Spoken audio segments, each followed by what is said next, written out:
ഇരിക്കുന്നു. എല്ലാവർക്കും സ്നേഹവും ക്രിസ്തീയ വന്ദനവും അറിയിക്കുന്നു. ഈ പ്രഭാതത്തിൽ 1 കൊരിന്ത്യർക്ക് എഴുതിയ ലേഖനം 8-ാമത്തെ അധ്യായം അതിൻ്റെ 3-ാമത്തെ വാക്യം ഇങ്ങനെ വായിക്കുന്നു. ഒരുത്തൻ ദൈവത്തെ സ്നേഹിക്കുന്നു എങ്കിലോ അവനെ ദൈവം അറിഞ്ഞിരിക്കുന്നു. സ്തോത്രം. ഒരു പ്രാവശ്യം കൂടെ വാക്യം വായിക്കുന്നു. ഒരുത്തൻ ദൈവത്തെ സ്നേഹിക്കുന്നു എങ്കിലോ അവനെ ദൈവം അറിഞ്ഞിരിക്കുന്നു. വളരെ അനുഗ്രഹിക്കപ്പെട്ട ഒരു തിരുവെഴുത്താണ് ഇന്ന് പകൽക്കാലം ചിന്തിപ്പാൻ താല്പര്യപ്പെടുന്നത്. ഇവിടെ അപ്പോസ്തലനായ പൗലോസ് സ്നേഹത്തെക്കുറിച്ചാണ് ഇവിടെ പറയുന്നത്. ഇവിടെ പറയുന്നത് ഒരുത്തൻ ദൈവത്തെ സ്നേഹിക്കുന്നു എങ്കിലോ. അപ്പോൾ ഒരു വ്യക്തി ആരാകട്ടെ ദൈവത്തെ സ്നേഹിക്കുന്ന ഒരു വ്യക്തിയെ ഹല്ലേലൂയ ദൈവം എന്ത് ചെയ്തിരിക്കുന്നു? അറിഞ്ഞിരിക്കുന്നു. ദൈവ പൈതലേ, നീയും ദൈവമായിട്ടുള്ള ബന്ധത്തെ ഈ ഉലകത്തിൽ ഒരു മനുഷ്യനും തകർത്ത് കളയുവാൻ കഴിയത്തില്ല. ഇവിടെ വചനം പറയുന്നു, വിശ്വസിച്ചാൽ നീ ദൈവത്തിൻ്റെ മഹത്വം കാണും. ആ മഹത്വത്തെ നിന്നിൽ നിന്ന് മാറ്റിക്കളയാൻ ഉലകത്തിൽ ഒരു മനുഷ്യനും ഈ നാളുകളിലല്ല, ഈ ഭൂമിയും ഭൂമണ്ഡലവും ഉണ്ടാക്കപ്പെടും മുമ്പേ ആണോ ഇപ്പോഴാണെങ്കിലും സ്തോത്രം, ദൈവം അനുവദിച്ചിട്ടില്ല. കാരണം അവൻ സ്നേഹിക്കുന്നത് ഒരു ബിംബത്തെ അല്ല, എന്നെയാ സ്നേഹിക്കുന്നത്. ഇന്ന് പകലിൽ ഇവിടെ നമുക്കറിയാം, വിഗ്രഹാർപ്പണത്തിൽ സംബന്ധിച്ച് ബലഹീനർ നിമിത്തം സൂക്ഷിച്ചിട്ട് നടക്കണമെന്ന് ഇവിടെ പൗലോസ് പറഞ്ഞു തുടങ്ങുകയാണ്.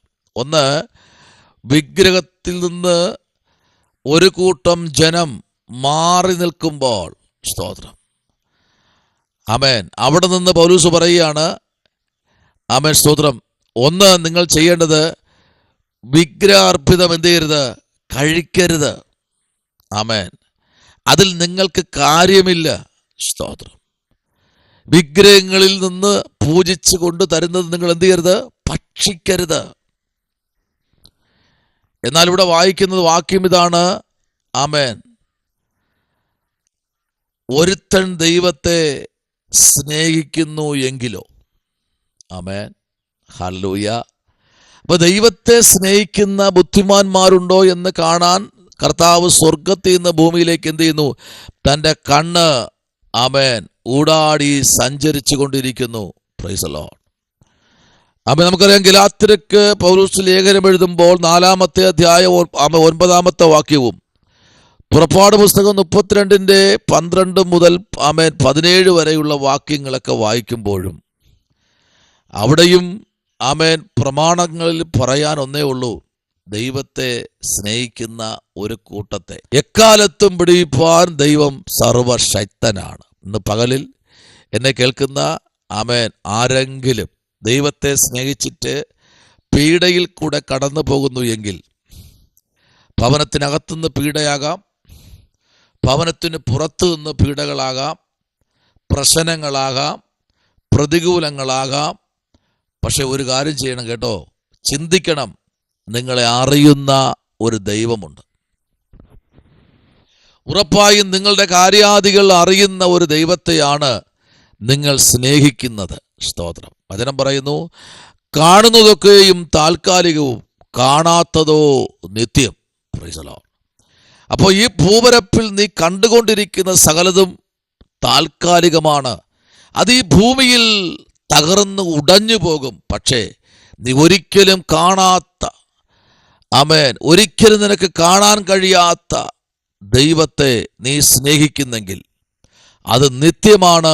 ആ സ്നേഹം നിത്യമാണ്. സ്തോത്രം.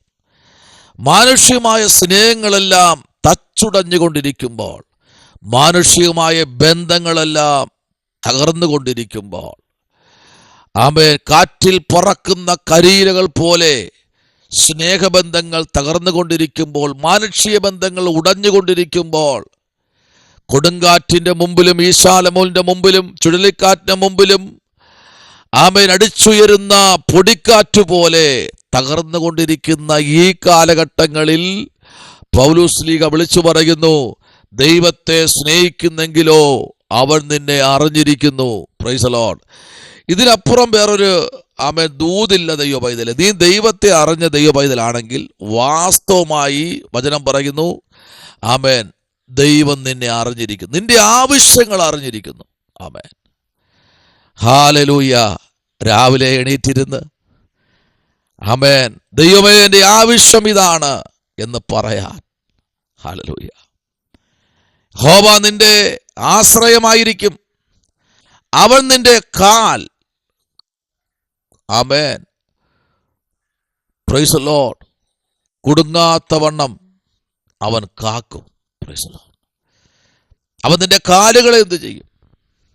ശത്രുവിന്റെ യാത്രകളെ തടഞ്ഞുകൊണ്ടിരിക്കുന്നെങ്കിൽ ഇന്ന് പ്രഭാതത്തിൽ ആരോടൊക്കെ ദൈവാത്മ പറയുന്നു, ആമേൻ, നീ നിന്റെ ദൈവത്തിന്റെ മുമ്പിൽ മുഴങ്കാൽ മടക്ക്. മാനുഷ്യമായ ബന്ധങ്ങളെല്ലാം തകർന്നുകൊണ്ടിരിക്കുന്ന സ്നേഹിത, ഈ കാലഘട്ടങ്ങളിൽ ദൈവത്തിൽ മുട്ടുമടക്കുന്ന ദൈവത്തെ സ്നേഹിക്കുന്ന വ്യക്തിയാണെങ്കിൽ നിനക്കു വേണ്ടി, ആമേൻ, ഏലിയാവിന് ഭക്ഷണം കൊടുക്കുവാൻ കാക്കയെ സൃഷ്ടിച്ച ദൈവം നിനക്കു വേണ്ടി ചില വഴികൾ തുറക്കാൻ ചിലരെ ദൈവം സൃഷ്ടിക്കപ്പെടുന്നുണ്ട്. Praise the Lord. ഹല്ലേലൂയ. നിനക്കു വേണ്ടി, നീ ദൈവത്തെ സ്നേഹിക്കുന്നത് കൊണ്ട്, നീ ദൈവത്തിൻ്റെ വാക്കുകൾ കേട്ട് അതുപോലെ പറയേണ്ടടുത്ത് പറയുന്നതുകൊണ്ട് നിന്നെ കാക്കാൻ ദൈവത്തിൻ്റെ ദൂതന്മാർ പെട്സിലായി നിനക്ക് വേണ്ടി ദൈവം അകമ്പടിയായി ഇറക്കുന്നുണ്ട്. അത് നിങ്ങൾ അനുഭവിക്കുന്നുണ്ടോ? ആരെങ്കിലും നിങ്ങൾക്ക് വേണ്ടി ദൈവം പെട്സിലായി ദൈവം ചില ദൂതന്മാരെ ഇറക്കുന്നു എന്ന്? ഏലിയാവിന് പെട്സിലായി ഒരു കാക്കയെ ഉണ്ടാക്കിയെന്ന് പറഞ്ഞാൽ, അതുപോലെ പ്രാർത്ഥിക്കുന്നവനും ദൈവത്തെ സ്നേഹിക്കുന്നവനും, ഞാൻ അനുഭവത്തോടെ പറയാം, ഇന്ന് പകലിലും എനിക്ക് പറയാൻ കഴിയുന്ന ഒരു ആലോചന, ഒരു സാക്ഷ്യം ഇതാണ്: എനിക്ക് വേണ്ടി എന്നെ കാക്കാൻ എൻ്റെ ദൈവം, ആമേൻ, പെട്സിലായി ചില ദൂതന്മാരെ അയച്ചിട്ടുണ്ട്. കാരണം ഞാൻ ദൈവത്തെ സ്നേഹിക്കുന്നത് കൊണ്ടാണ്. ഹല്ലേലൂയ. ഞാൻ ദൈവത്തെ സ്നേഹിക്കുന്നത് കൊണ്ട്. ആമേൻ. യിരെമ്യാവിന്റെ പുസ്തകം 1-ാമത്തെ അധ്യായത്തിന്റെ 5-ാമത്തെ വാക്യം നമ്മൾ പഠിക്കുമ്പോൾ, നഹൂമിന്റെ പുസ്തകം 1-ാമത്തെ അധ്യായം 7-ാമത്തെ വാക്യം പഠിക്കുമ്പോൾ, 2 തീമോഥെയോസ് ലേഖനം 2:19 പഠിക്കുമ്പോൾ നമുക്ക് കാണാൻ കഴിയുന്നത്, ദൈവത്തെ സ്നേഹിക്കുന്നവനെ മാനിക്കുന്ന ഒരു ദൈവമുണ്ട്. ശുഡമനരകതന വൈഡകരാജകൽക്കനാദി. ദൈവത്തെ സ്നേഹിക്കുന്ന ദൈവത്തിലെ നിനക്ക് വേണ്ടി പ്രവർത്തിപ്പാൻ ദൈവം ശക്തനാണ്. പ്രാർത്ഥിക്കാം. പരിശുദ്ധനായ ദൈവമേ, സ്വർഗ്ഗീയ നല്ല പിതാവേ, അനുഗ്രഹിക്കപ്പെട്ട നല്ല പകലിനായി സ്തോത്രം. കർത്താവ് ഇത്രത്തോളം മാനിച്ചല്ലോ, കുടുംബങ്ങളെ മാനിക്കണം, അത്ഭുതം ചെയ്യും. യേശുവിൻ അൻപുള്ള നാമത്തിൽ തന്നെ. Amen. Praise the Lord. God bless U.